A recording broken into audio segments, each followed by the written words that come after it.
लोकवीरं महापूज्यं सर्वरक्षाकरं विभुं पार्वतीहृदयानन्दं शास्तारं प्रणमाम्यहं। विप्रपूज्यं विश्ववन्द्यं विष्णुशम्भोः प्रियं सुतं क्षिप्रप्रसादनिरतं शास्तारं प्रणमाम्यहम्। मत्तमादङ्गगमनं कारुण्यामृतपूरितं सर्वविघ्नहरं देवं शास्तारं प्रणमाम्यहम्। अस्मत्कुलेश्वरं देवम् अस्मच्छत्रुविनाशनम् अस्मदिष्टप्रदातारं शास्तारं प्रणमाम्यहम्।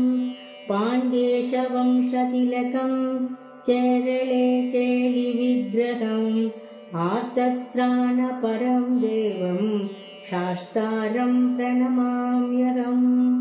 त्र्यम्बकपुराधीशं गणाधिपसमन्वितं गजारूढमहं वन्दे शास्तारं प्रणमाम्यहम्।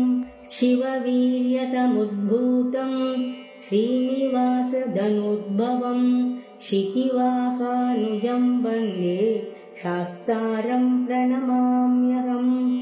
यस्य धन्वन्तरिर्माता पिता देवो महेश्वरः तं शास्तारमहं वन्दे महारोगनिवारणं।